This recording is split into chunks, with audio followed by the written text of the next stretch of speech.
studio in Edstone, England. The Trumpet Daily program begins right now. Today's world news, what it means, where it's taking us. I bring you the one and only possible message of world peace.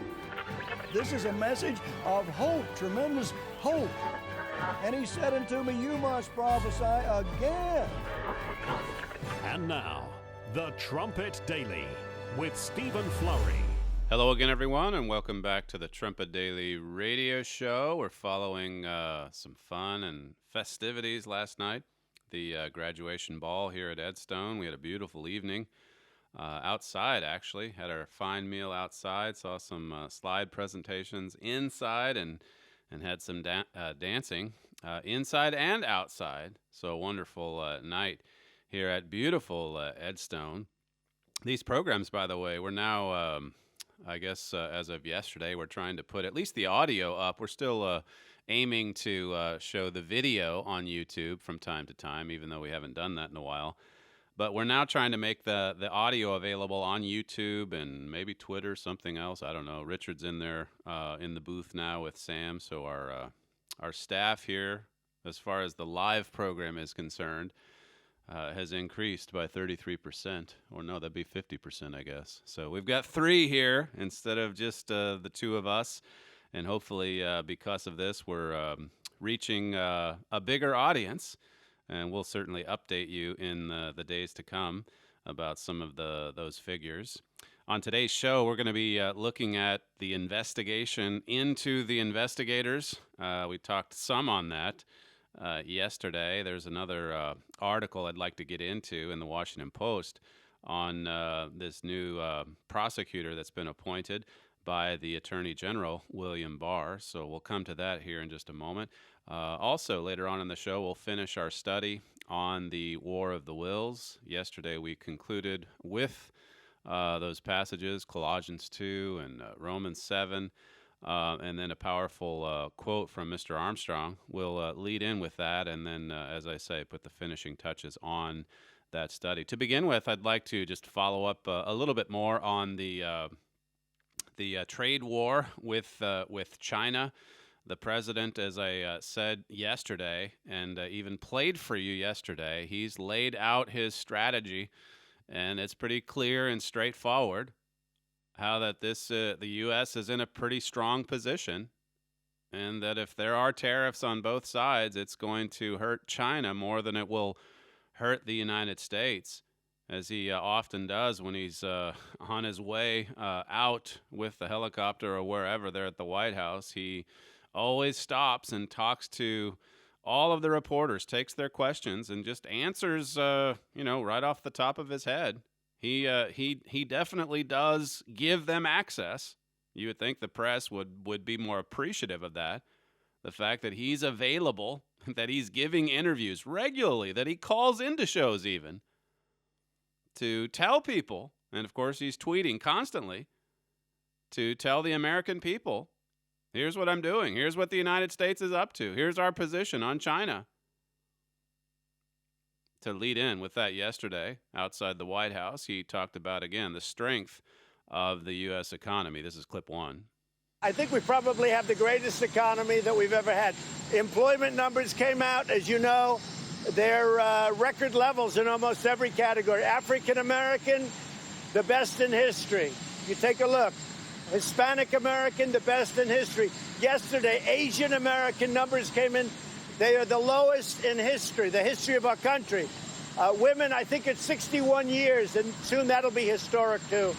So that we are doing, and as far as employment numbers, we have the most people working today in the United States that we've ever had before, almost 160 million people.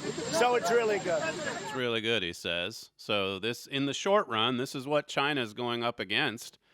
And again, I'll refer you to yesterday's show if you'd like to get just a little bit more commentary on these tariffs and on the trade war. Ultimately, it's not going to work out well for the United States, but to just make the point that I made yesterday briefly, China's going to need some help.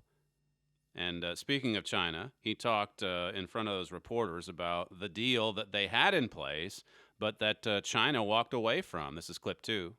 But we made a deal with China. It was a deal that was a very good deal. It had to be a good deal, otherwise we're not making it.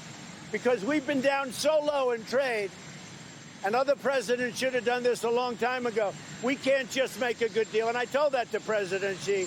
But we had a deal that was very close, and then they broke it. They really did. I mean, more than renegotiate, they really broke it. So we can't have that happen. They broke the deal. They walked away, and they didn't want to renegotiate. They just broke the deal, he says, and we can't let that happen. And then listen to what he said about what has typically been the case over the course of many presidencies, just how that other nations have taken advantage of the United States. This is clip 3.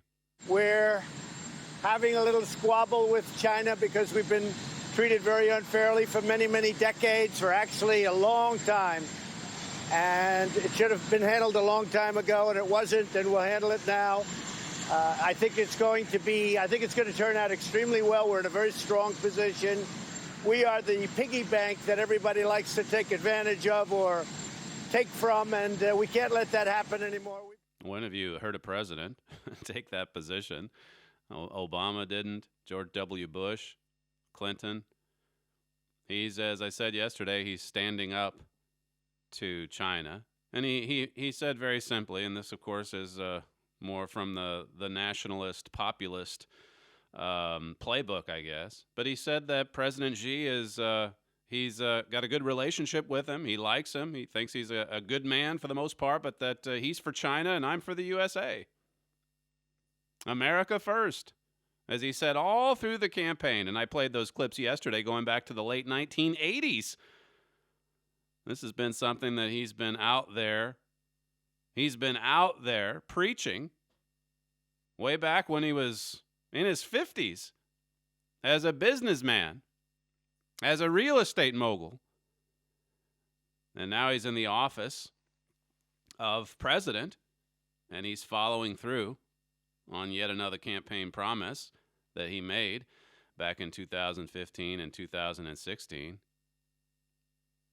So we'll see how it plays out. In the short run, it does look like the U.S. is in a pretty strong position, just in looking at the short run.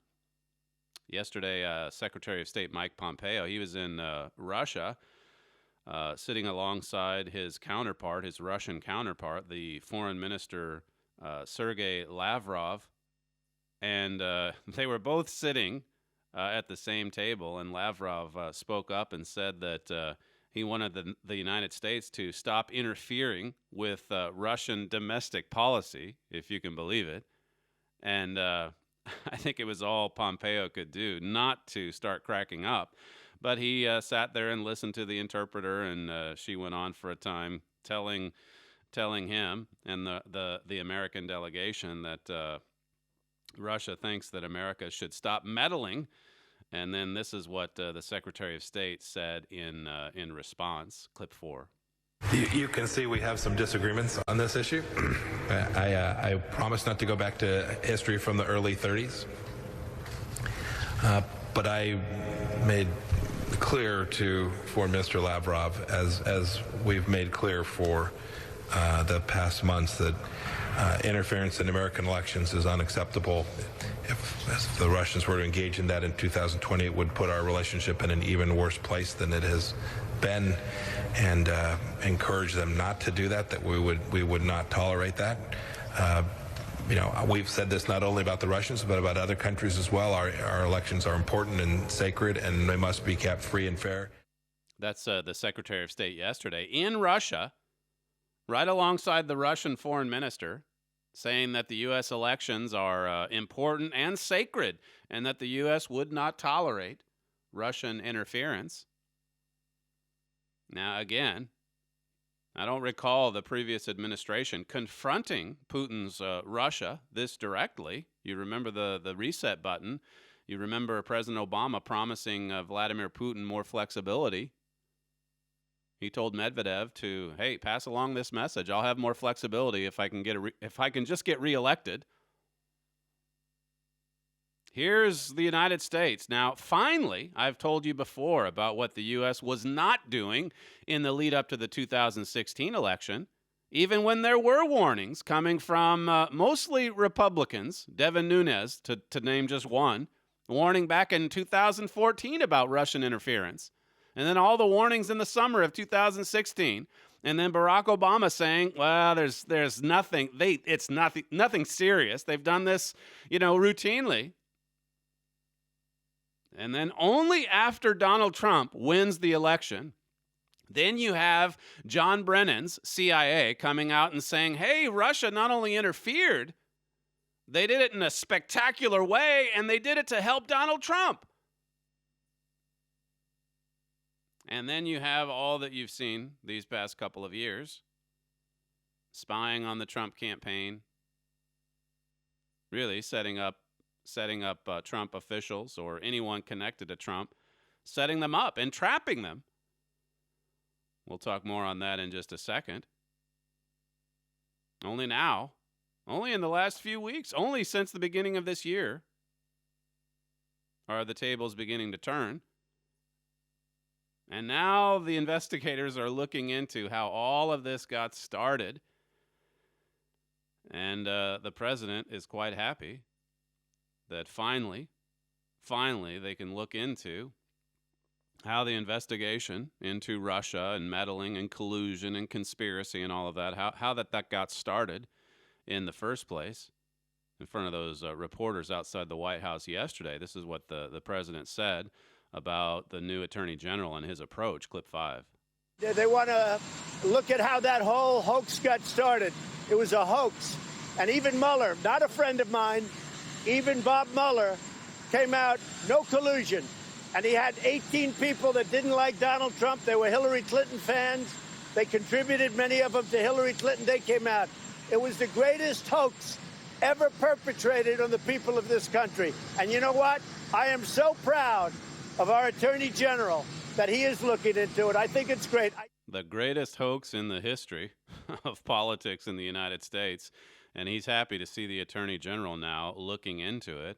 And when you look at what's happening, even as recently as this week, it's looking like he's about to blow the lid off this hoax and expose it. If you go back to his testimony, William Barr, this is an exchange he had with Lindsey Graham back at the first part of this month, May 1st. Listen to how he responded to all of Graham's concerns about the FISA process and the investigation, how it started in the first place. This is clip 12. Do you share my concerns about the FISA warrant process? Yes. Do you share my concerns about the counterintelligence investigation, how it was opened and why it was opened? Yes. Do you share my concerns that the lack of professionalism in the Clinton email investigation is something we should all look at? Yes. Do you expect to change your mind about the bottom line conclusions of the Mueller report? No. Do you know Bob Mueller? Yes. Do you trust him? Yes. How long have you known him? 30 years, roughly. You think he had the time he needed? Yes. You think he had the money he needed? Yes. You think he had the resources he needed? Yes. You think he did a thorough job? Yes, and I think he feels he did a thorough job and had adequate evidence to make the calls. Do you think the president's campaign in 2016 was thoroughly looked at in terms of whether or not they colluded with the Russians? Yes. And the answer is no, according to Bob Mueller. That's right. He couldn't decide about obstruction. You did. Is that correct? That's right. You feel good about your decision? Absolutely. That's pretty clear. 2017. That's pretty clear. That was another clip we're going to play here in just a second. But here he is saying yes, yes, yes, no, absolutely. Absolutely, I feel comfortable with my decision. No obstruction. Did Mueller do a thorough enough investigation? He certainly did. There was at one point when he was being asked that he had a big smile on his face. Yes, he definitely had the resources. $30-some million. And all these angry Democrats helping him. And if he gets to the end of that process and determines there's no collusion, That was supposedly the underlying crime. And there was no collusion. All of this spying, all of these informants, all of the FISA applications, because of the Steele dossier.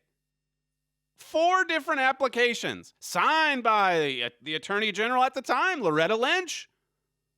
She was on the plane with Bill Clinton in the summer of 2016.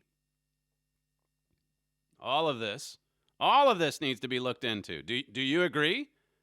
Well, yes, I do. Do you have the same concerns I share? I sure do. This is the highest law enforcement official in the United States. The tables have definitely turned. And Barr's pick, as we learned, I think it was Monday night, his pick to investigate into this is this John Durham, this prosecutor that we're now learning a little bit more about. He's kept a fairly low profile, even though he's worked on some higher profile cases. But now he's out there. His name is out there. And now come the reports explaining who he is, what he thinks, what he's been involved in the past.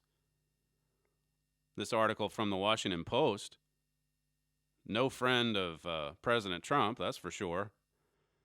But it says here in 1998, so this goes back 20 years or so, U.S. Attorney for Massachusetts, Donald Stern, needed someone to look into allegations that the FBI had been protecting mob leaders in Boston. One of them was Irish mob boss James Whitey Bulger. This was a big case involving potential misdeeds by high-ranking federal law enforcement agents, and Stern knew who he wanted. We didn't go to Washington with a list. Stern told the AP, we went to Washington and said, we want John Durham to do this. We want John Durham to investigate into this. This is the one that William Barr just picked. Evidently, he's been on it now for a month or two, investigating the investigators. But back in 1998, when the FBI was covering for mob leaders in Boston, protecting mob leaders, who did they call to investigate into this? That would be John Durham. It says the new special prosecutor's work would lead to the overturning of 4 1968 murder convictions after he unearthed secret documents revealing an FBI informant had framed the men. These were basically 2 mob boss outfits that were fighting against one another. And the one side, they went to the FBI as informants. These were some evil actors through and through. And the FBI took the side of one over the other, and they got it wrong. And then they didn't want to admit their mistake. Now, this went back decades, of course, and was finally revealed then in 1998 or at the turn of the century. But it's a fascinating look back at these individuals who were framed, basically. And then it was John Durham who went back and corrected the wrong, even though it made the FBI look pretty bad. That's some interesting history, I'd say, given what we've seen the last couple of years. The Washington Post says 2 decades later, Durham is again being called upon to investigate allegations of FBI wrongdoing, this time when it comes to surveillance of members of the 2016 Trump campaign. And it goes and talks about some of the things that Republicans have been trying to draw attention to for the last couple of years. It says Durham comes to the job with what is, by almost all accounts, a sterling decades-long career as a prosecutor. It's very similar to William Barr. A sterling, decades-long career as a prosecutor. And he's been brought along by Democrats and Republicans alike because he's upheld the law. It says, though he was nominated to his current post by the U.S. As the U.S. Attorney for Connecticut, by President Trump, he has been selected by both Republican and Democrat administrations to conduct high-profile investigations involving alleged wrongdoing by the federal government. And then it gives some examples of that. Working with George W. Bush, working with Bill Clinton, Barack Obama. It says here, through it all, Durham has maintained a remarkably low profile, seldom speaking outside of a courtroom. It says a little bit later, I think that he proved that he wasn't there simply to whitewash the FBI misconduct that's following his investigation in 1998. He wasn't there to just whitewash the conduct and say, well, this is the FBI, and we don't want to make the FBI look bad. Instead, he said or thought if there's misconduct, if someone was illegally framed, then we've got to go back and make it right. It says if it's the right call, he's going to make it, no matter who it hurts or helps. That's quoting from someone that's familiar with him or his work. If it's the right call, he's going to make it. This is John Durham. No matter who it hurts or helps. And so you have a president now, as I've brought out before, he's standing up to this evil. He's exposing a great evil, and now he's got a law enforcement official in William Barr who's doing the same thing. And now Barr has appointed this prosecutor, John Durham, going back to some of that history from 1998 through to 2000, 2001. It says, in 2001, then FBI Director Louis Freeh called the scandal, this is the Whitey Bulger scandal, a very sad chapter in the history of the agency. A congressional committee in 2003 issued a scathing report labeling it one of the greatest failures in the history of federal law enforcement. And you can thank John Durham largely for exposing it. It says the matter even tangentially involved Robert Mueller III. He was an assistant U.S. attorney in Boston in the 1980s, even serving as acting U.S. attorney when Bulger was informing. Mueller succeeded Freeh as FBI director in 2001 when the scandal was still coming to light. It says, while reforms were instituted governing the use of informants, Mueller emphasized, I think the public should recognize that what happened years ago. So he tried to downplay it, Mueller. He didn't want the FBI to come out looking very bad. He later became the FBI director. But Durham said, well, if there was wrongdoing, it needs to be exposed. This was a dark chapter for the FBI, going back to that case from 1968. Then it's exposed in 1998. The last part of this article, it says, the Mueller report states that the Russia investigation was initially launched based upon Trump campaign advisor George Papadopoulos telling a foreign official that Russia had dirt on Trump's 2016 opponent, Hillary Clinton. And then it talks about the Republicans crying foul over the Steele dossier and so on, spying on Carter Page, the FISA warrants.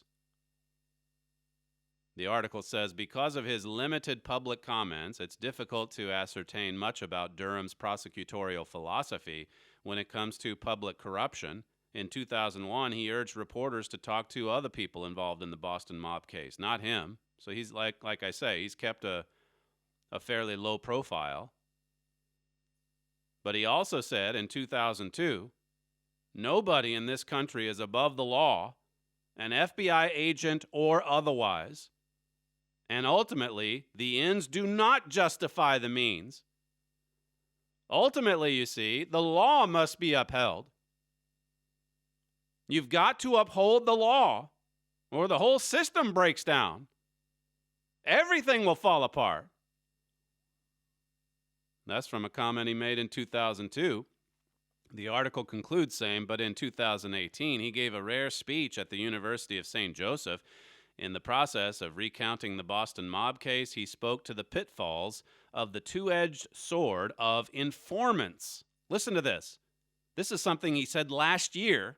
John Durham, the one now looking into, the one investigating the investigators, last year, he said about the two-edged sword of informants, he said the damage that can be done when law enforcement or prosecutors misuse these tools is difficult to overstate.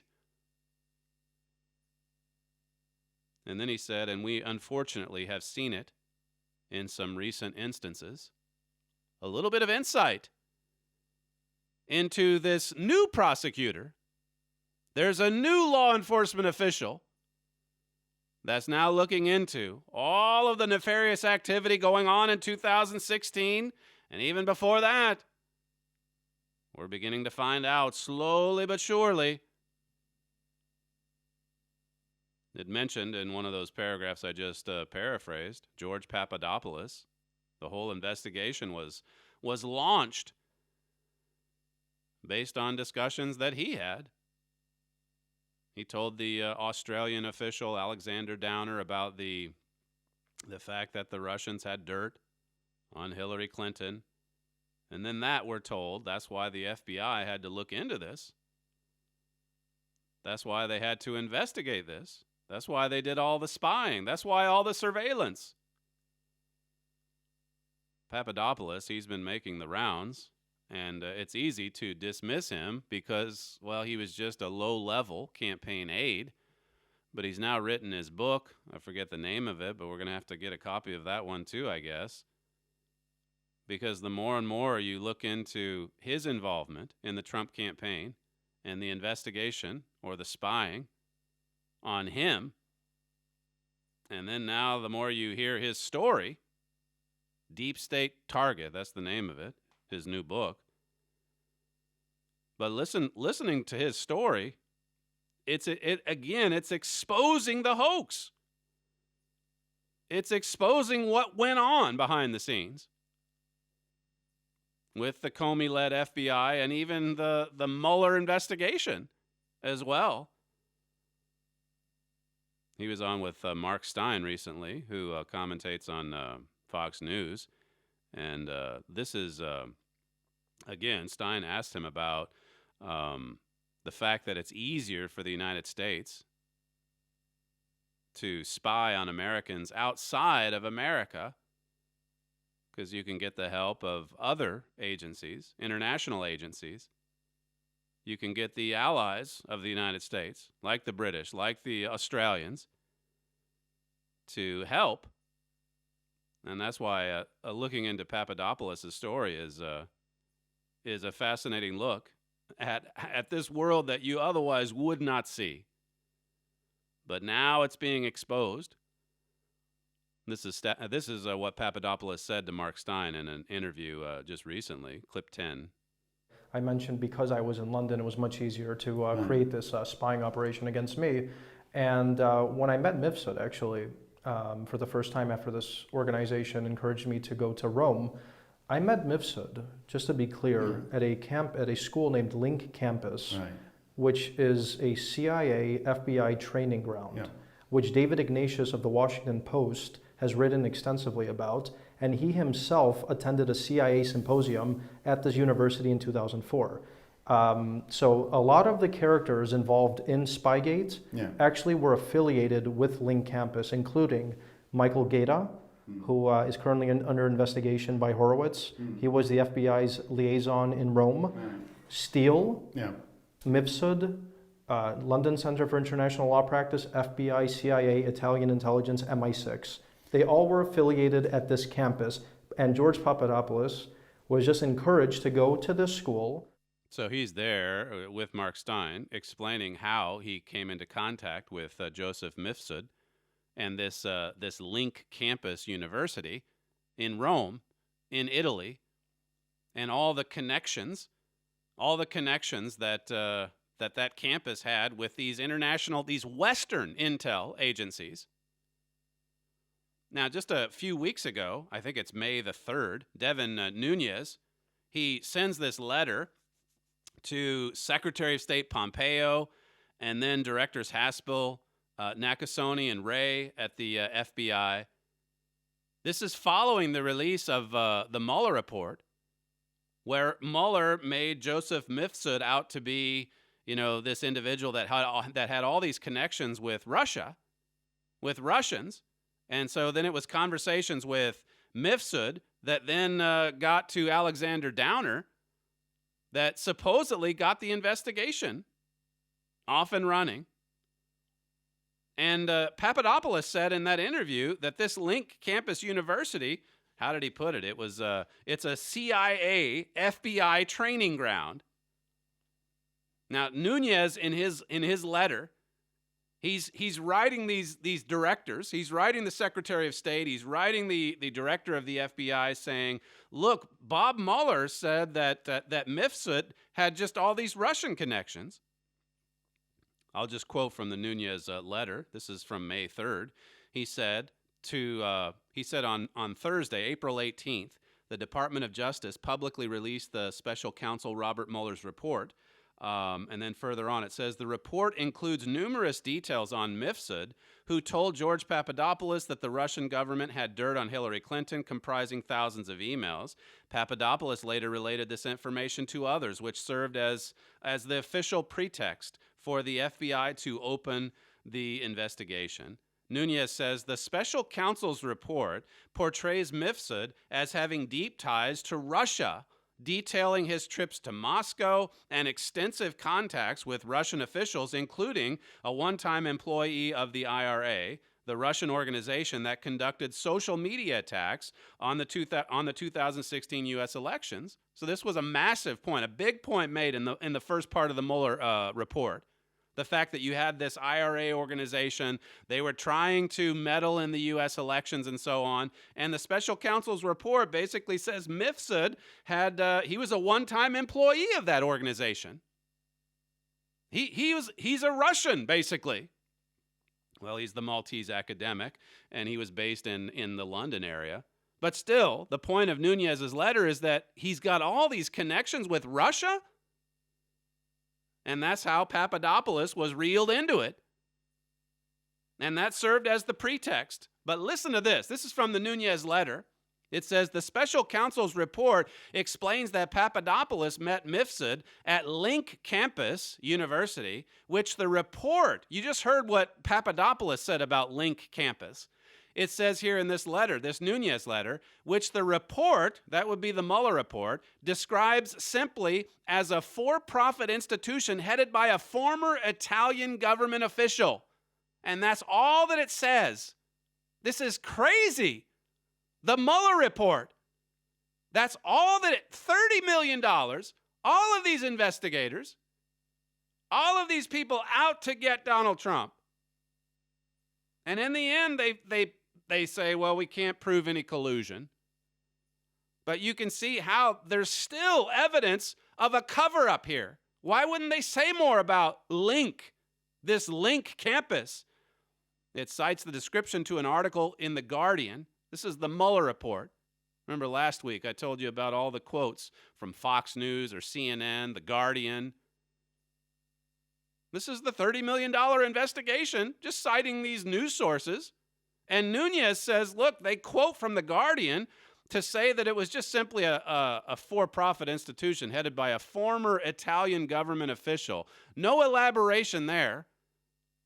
And then Nunes goes back and quotes from the same Guardian article that says one Rome-based professor claimed Link Campus had a reputation for being closely connected to some elements within the Italian intelligence services. So this is like the Italian CIA, the Italian FBI. This Link Campus. Papadopoulos takes it a step further and says, this is actually a CIA FBI training ground, which brings up a couple of questions. If that's the case, was this Mifsud actually some kind of a Russian agent, or was he working with some Western intel agency? And if it was a Western intel agency, or if it wasn't a Western intel agency, then there's this Russian that has all, like Nunez brings out in his memo, that has all these Western intelligence agencies compromised. Let me just give you the conclusion. I don't want to get lost in the weeds here, but I want you to, this is just from the Nunez letter from a couple weeks ago, and this is his concluding point. If Mifsud has extensive suspicious contacts among Russian officials as portrayed in the special counsel's report, then an incredibly wide range of Western institutions and individuals may have been compromised by him, including our own State Department. Alternatively, if Mifsud is not in fact a counterintelligence threat, then that would cast doubt on the special counsel's fundamental depiction of him and his activities and raise questions about the veracity of the special counsel's statements and affirmations. We just want to get to the truth here. What are the facts? Who is this Mifsud? Why is he so mysterious? Why did he disappear? You've got Mifsud, you've got Stefan Halper, you've got Isra Turk, the blonde undercover FBI agent trying to seduce Papadopoulos. You've got all the spying on Carter Page, the FISA warrants. You've got the Australian official, Alexander Downer. That's a lot easier to spy on someone, an American citizen, if it happens abroad. And it was happening. And this is just one example. How many more are there? That's what Papadopoulos asks in some of these interviews. Listen first, though, to what he said. This is the conclusion, or at least the second clip that I have from that Mark Stein exchange, clip 11. And what the new information is that came out recently about Mifsud, in my introduction to him, are two very fascinating points. The first is that Vincenzo Scotti, the former Italian foreign minister, who was also a rector at this university, he introduced me to Mifsud. So right away you could understand that this was no ordinary passing off to somebody. Yeah. And the second is that Mifsud's lawyer last week in front of the Italian media stated that Mifsud was forced to introduce George Papadopoulos to imaginary Russians and create this bizarre scenario that we found ourselves in moving forward. So from the beginning, it looks like this was an entrapment operation designed and probably coordinated by either British intelligence or the FBI using the Italians initially. The Italians, the British, the FBI, CIA. And then you have Australia reeled into this as well because of Alexander Downer. Now you would think if anyone writes a book and says that Donald Trump is mentally unstable, he's going to be interviewed on every single talk show. You would think Papadopoulos is making the rounds with Fox News and Mark Stein, and that's about it. Why isn't he being interviewed right across the board on all media platforms and outlets? Given what he's saying, what he just said there. These are serious, serious charges. What about this link campus? What about the Italian intelligence agencies or British intelligence agencies? What about the FBI? What about the CIA? He said on Fox News, this was, I think, going back a week ago, and it's content that you can pull out from Papadopoulos' book, evidently. But he talks about an incident in 2017 where someone left him with a pile of cash, and then it led later to his arrest, Papadopoulos' arrest at Dulles Airport in Washington, D.C. This is a longer exchange with the host on Fox News. But listen to this, clip 13. Fast forward to 2017 when someone dropped $10,000 in cash in your lap. What happened? This element that you just raised, Maria, is probably going to actually provide evidence that I was part of an entrapment operation by Mueller's team, not even the politicized FBI under Comey. In the summer of 2017, I was reached out to once again by another person who wanted to do business with me. And I was on vacation with my then girlfriend, now wife, in Mykonos. in Greece, and he comes to me and he says, why don't you come to Israel with me and let's talk about working together. I go to Israel with him, and he drops $10,000 in my lap in a room in Tel Aviv, and I don't understand what's happening. I'm very disturbed by the event. I fly to Athens the next day. I give the money to my lawyers, and this person tells me he doesn't want his money back. So immediately I thought there was something wrong. Why did he give you the money, though, George? You accepted the money. What was the money for? Well, we were talking about working on some sort of political consulting venture. Like a lot of these people were reaching out to me after I left the transition team. And once I saw cash, I was in a foreign country. I took it. I gave it to my lawyer because I thought there was something illegal about it. I get to Dulles Airport, and I have 7 FBI agents. You get on a plane to go back to Washington. What happens when you land? And now, right now, you gave the money to your lawyer, so you don't have the money. But perhaps they assumed you did keep the money. So you're on a plane, you go to Dulles. What happens when you land in Washington? Yeah, so as the money, which is currently in Athens right now with my lawyer, and I actually want Congress, Barr, Horowitz, and Huber to actually review the bills because I still have the bills, and I think they're marked. I get to Dulles, and I have FBI agents scrambling. They don't even know why they're arresting me. I have no arrest warrant waiting for me. I'm not told why I'm being arrested.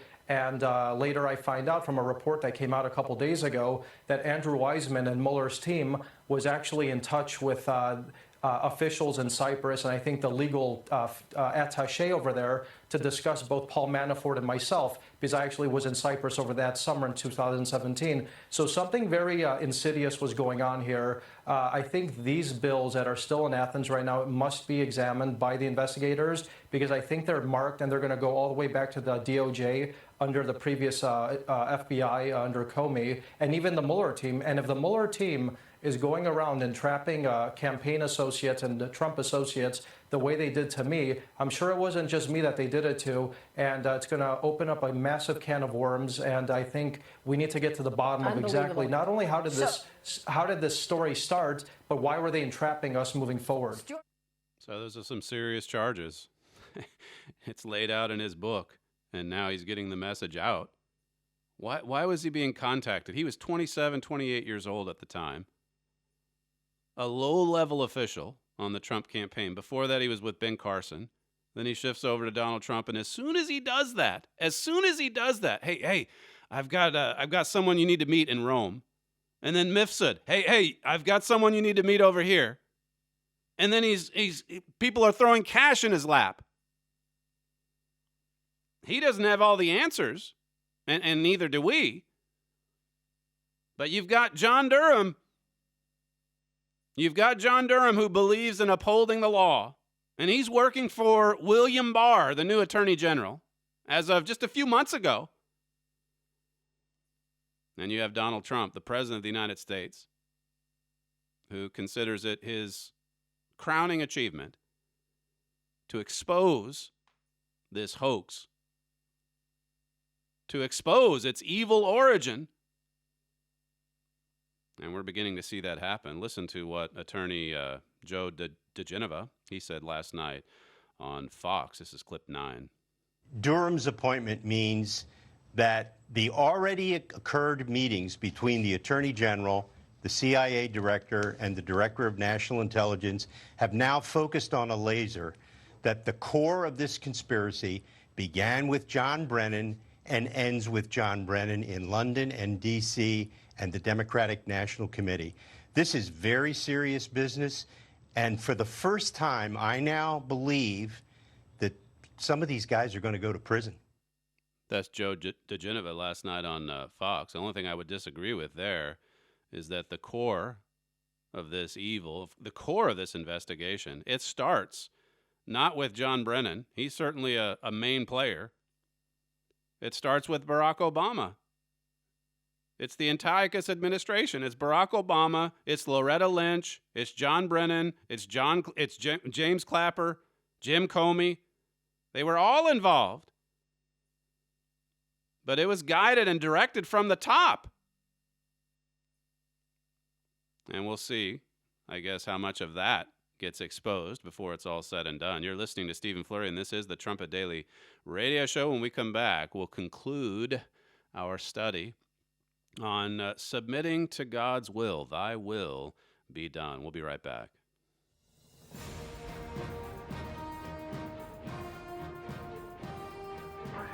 This is KPCG FM, and this is the Trumpet Daily.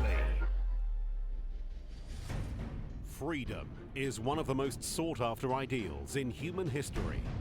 Man's search for freedom has taken him into the fiercest of protests, struggles, revolutions, civil wars, and even world wars. Today, in the midst of free societies, many continue to fight for what they perceive as ever greater freedoms. And yet, many of these same people are actively fighting against law. Few people understand that this war against law actually undermines true freedom. To learn more, request Gerald Flurry's booklet, No Freedom Without Law. In this free booklet, you will see what the Bible says about the latter-day spirit of rebellion and lawlessness that is now so common in our nations today. Also request America Under Attack. In this booklet, you will learn more about the spirit behind this attack on law. You'll see where this is leading. Both booklets are offered freely at no cost or obligation to you. Request No Freedom Without Law and America Under Attack. Email your request to td@kpcg.fm or visit thetrumpet.com. From the Philadelphia Church of God campus in Edstone, England, this is the Trumpet Daily program with Stephen Flurry. At the end of yesterday's program, we talked about the way of the Christian, how that it's a constant battle for true Christians to strive against sin, to turn to God, and to seek Him earnestly in prayer for power, for strength, and then to put in the diligent Bible study so that we can understand the will of God, as I've covered before, Ephesians 5:17. This is the way. And you're constantly making progress if you're a true Christian, growing in character, getting closer to God. There may be the occasional setback or stumble, but a true Christian always gets up and continues going forward. In Ephesians 2, verse 8, it says, "For by grace are you saved through faith, and that not of yourselves. It is the gift of God, not of works, lest any man should boast." Many have actually misinterpreted this passage to just say no works at all, nothing. Just believe. Just believe on Christ. Grace here and faith both. They're both gifts from God. And it is not of human works, as verse 9 brings out. We can't drag ourselves or pull ourselves into the kingdom of God. But verse 10, though, you have to keep reading, as I often tell my epistle students. If there's any confusion or misinterpretation, then just keep reading on and see the context. Understand the beginning verses and the verses after the verse in question. Verse 10 says, "For we are His workmanship, created in Christ Jesus unto good works, which God has before ordained that we should walk in them." So we were created to be instruments of God's workmanship. Mr. Armstrong said back in 1983, "Don't forget that we are a work in God's hands. His creation is going on in us. But we have our part in it," he said. "And yet the character that is to come into us comes from God." Don't forget, he said. Don't forget that we're God's workmanship, that we're a work in God's hands. He's reproducing Himself. He's recreating His character, His nature. And so our part, as 1 Peter 5 says, we've got to humble ourselves and come under the mighty hand of God. There's a mighty work being done if God is working in your life, shaping and molding you into something that would resemble Him. In Romans 9, staying in Paul's writings here. Verse 20, it says, Nay, but, O man, who are you that reply against God? Shall the thing formed say to him that formed it, Why have you made me thus? And God calls us the thing here. Who are we to turn around and to look at the one who's forming and fashioning us into a God being? Who are we to question God, to second-guess God, the Creator, the Master Potter? Verse 21 says, Has not the potter power over the clay? Of the same lump to make one vessel unto honor and another unto dishonor? We are literally made from clay. We come from the dust of the earth, human beings. And God is the master potter, as it says here in Romans 9. Isaiah said the same thing in chapter 64. God is a creator. He's working on a masterpiece. He's sculpting us individually. And he has to do it his way. There's no other way. We can't tell him how to do it. We have to submit to his will. We have to have faith that he knows what's best for us. God doesn't want us there sitting in judgment of him.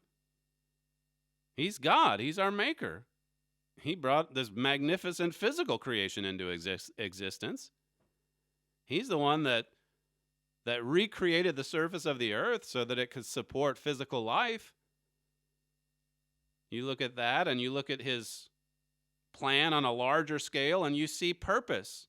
You see planning. You see orderliness. Who are we to criticize God's operations, God's projects, God's purpose or plan? Mr. Armstrong, on the subject of godly character, or how that's instilled within us, he said in Mystery of the Ages, it comes by yielding to God to instill his law, God's right way of life, within the entity who so decides and wills. Actually, this perfect character comes only from God, as instilled within the entity of his creation upon voluntary acquiescence, even after severe trial and test. So we have to voluntarily acquiesce. We have to give our consent. We have to say, God, yes, it's your will, not my will. Your will be done. You make me into a God being. You do the fashioning. You do the shaping, the molding. I trust you. You know what's best. Father knows best. It's amazing when you surrender to that master potter, how much when you see the fruits of his work in your life, you can actually come to the point where you delight in the will of God. Now that's a miraculous transformation, because there's so much built-in hostility toward God and his law. But through the power of God's Spirit, and by submitting to and yielding to his will, God can actually reproduce his character, nature, his way of thinking, his way of living into our minds and lives. Listen to Psalm 40, verse 7. Verses 7 and 8, it says, Then said I, Lo, I come. In the volume of the book, it is written of me, I delight, verse 8, I delight to do your will, O my God. Yes, your law is within my heart. God is the genius. God is the expert. He's the master. He's the master potter. Our role, our position, is to let him do his work, to let him fulfill his will in our lives. My father writes in How to Be an Overcomer, our will has to be used the way God wants to use it. God works in us, and it is God's will that gets things done, and God's Holy Spirit that accomplishes the job. That's how we keep things in perspective. We're like the artistic product in God's creative hands. Again, Isaiah, Paul in Romans, we just read it. They asked, shall the clay say to him that fashions it, what are you making? Or why are you making me this way? Of course that doesn't happen. Back to how to be an overcomer. It says we have to build within our minds the very will of God and the character of God. Then we will do of God's good pleasure. It says we'll do his work. It takes massive effort to do that.